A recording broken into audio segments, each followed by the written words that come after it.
Catus Maximus here, this time with a little review about the AKM heavy-duty motorcycle chain lock. That's what it's advertised for. Comes with the same padlock that comes with some of the Harbor Freight ones, 14mm shackle.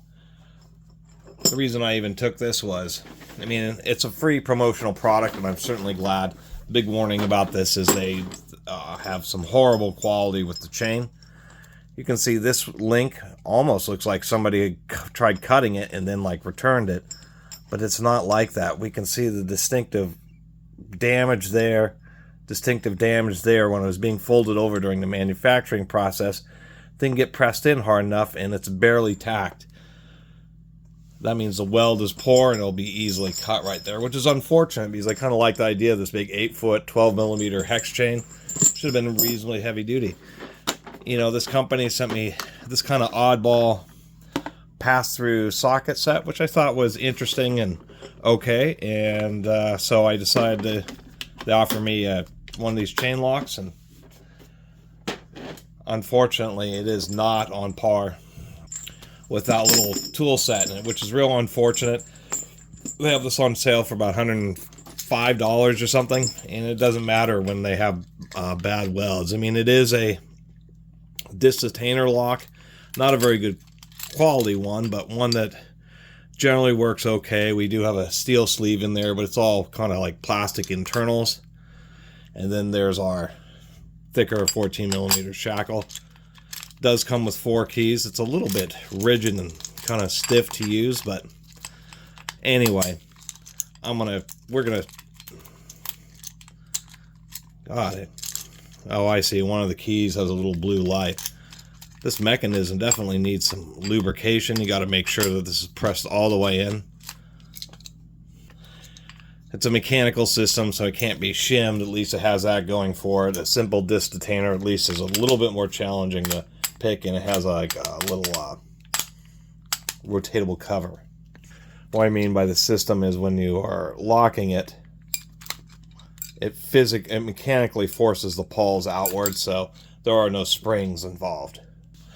Anyway, what I mean here is I have like a basic kryptonite, but this is how the welds are supposed to look. When they fold this over, they have 2 electrical terminals that grab each end of the chain. And surprisingly enough, the difference in resistance going around the long side of the chain versus right through the weld point, there's simply a huge, just a low voltage is probably the same as a welder, like 30 volts or something, but probably several thousand amps. Pinches these, and as the machine folds it over, applies a whole ton of power, and when these 2 surfaces link together, they weld. And then there's another machine that comes and cuts off the remaining flashing. It's a little bit easier to see on this American-made CM chain. Fold it over, they get a big squish out from a heavy-duty complete weld. You can see some of the squish out at the bottom, and then shave it off. Unfortunately, once again, none of these links are like that. I mean, the one on this side, just terrible. And to really verify, we'll take a look inside here. This will take a second.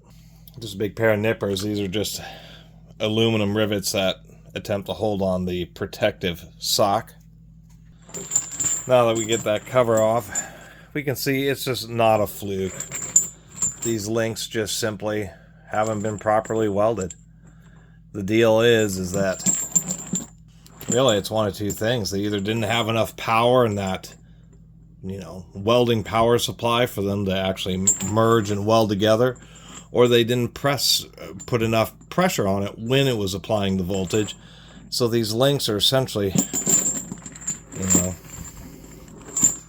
these things are essentially tack welded. I mean, there's just all this rounding and damage right where they're supposed to contact, and it seems like the issue is the machine was actually pushing hard enough and was actually scraping and damaging the metal, and there just wasn't enough current or good enough contact for it to melt, because they all have this kind of distinct damage.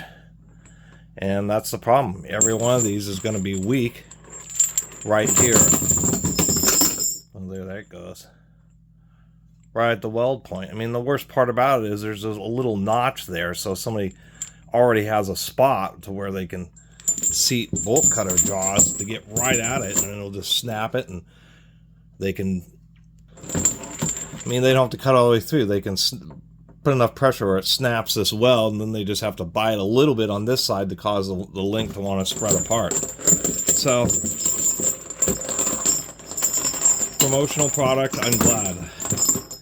Their chains have like 1,000 reviews on Amazon. I think a lot of people just don't know what to look for. So I'm helping the few people who may search Google or YouTube. When looking at one of these AKM chains, we'll run this video and say, oh, you know, maybe I need to get the Abus one or Kryptonite, because at least it'll have a properly built chain. And the low quality welds also make me kind of wonder exactly how hard the chain is. Because if this wasn't done properly, then maybe this chain isn't quite as hard as some of the other manufacturers. Anyway, thanks for watching.